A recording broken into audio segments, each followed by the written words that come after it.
All right, so let's continue. Okay, so moving on, we have also the measuring liquid ingredients. So liquids behave differently than solids and require specific tools for the accuracy. So it says here the things that we need to practice of course, use the right tool. So paano ba yon? So always use a clear, graduated liquid measuring cup with a pour spout. Ayan. So, yung transparent type ng measuring glass natin is mas madali po nating mame-measure ng maayos ang liquid ingredients compare on using other material. Like mayroon kasi tayo mga stainless style ng ating mga measuring glasses. So might as well to use clear and transparent type para mas makita po natin yung sign or yung pinaka-tags po ng measurement sa measuring glass. Okay? So, another thing that we need to practice is in measuring liquid ingredients is the flat surface. So, gagawin po natin, you need to place the measuring cup on a level like what you see on the picture, flat countertop, and do not hold it in the air. Diba? Most of the time tayo, we are very excited mag-measure. Hawak-hawak pa natin yung glass, nakaangat pa sa ating mga kamay, and then titig na titig pa tayo sa measuring glass habang pinupour out yung liquid ingredients. For example, milk, ganyan. So, maling practice pala yon.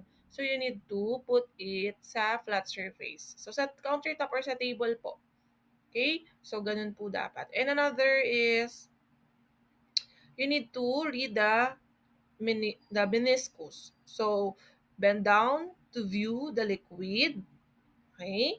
And then exactly at eye level and read the measurement at the bottom of the curve, okay, or the what we call the meniscus, okay? So, if hindi natin kayang makita since ang countertops, no, hindi siya nagma-match po doon sometimes sa height ng chef, okay? So, ano tayo, kailangan natin mag-adjust.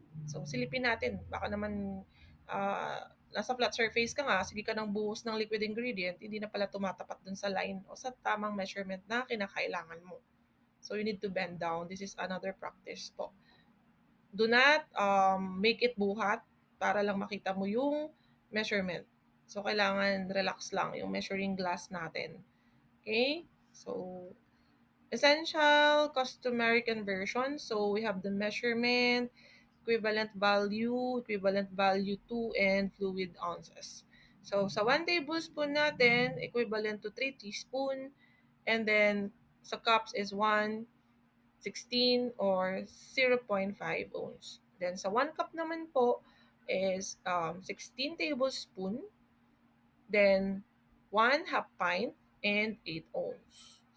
Sa 1 pint natin, equivalent po niyan is 2 cups, 1 half quart, and 16 ounce. Then we have also the 1 quart. Ayan class, madali namang makita, no? Makikita nyo po dito sa ating mga pictures. 2 pints, which is equivalent to 4 cups. Then equivalent value to niya is 1/4 gallon and 32 ounce. Then we have also 1 gallon, equivalent to 4 quarts, 128 ounce, and 128 ounces.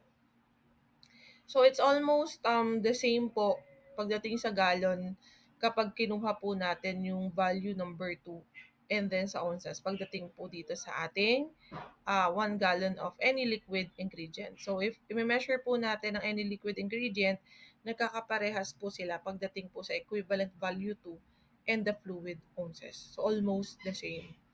Okay? Kasi malaki na po yung volume na mini-measure natin dito. So may mga tendency po na iisa na lang po ang nagiging conversion niya pagdating sa equivalent value to and ounces. This is sa customary conversions kasi we have other conversions po na ginagamit. That this is a US customary conversions. So sabi ko nga sa inyo kanina, 'di ba? Parang if we don't have the MS o the metric system, ang hirap i-measure. Ito nakikita nyo, no? Unlike sa grams and kilograms, madali pong mag-convert. Okay? So ayun dapat yung matandaan ninyo. Then, ayan.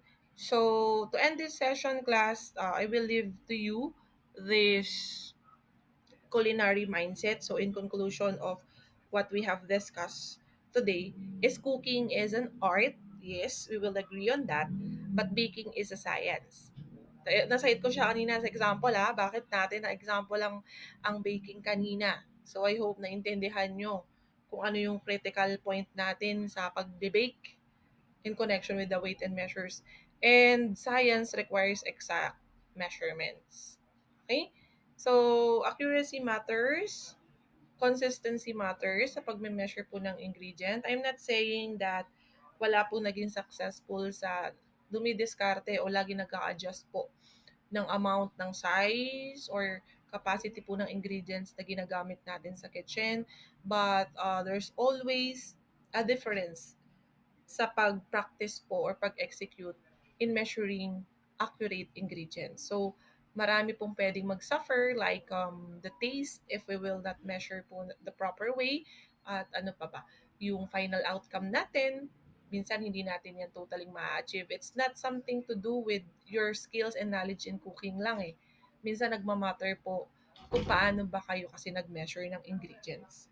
Yan. So, parang hindi pwedeng sobra, hindi pwedeng kulang, kailangan accurate po. Okay? So, I hope you have learned something from today's session. Though measures and weight po is very simple to understand class, but the challenging part here is on how the students or the chef will be consistent on practicing this kind of formula in food preparation.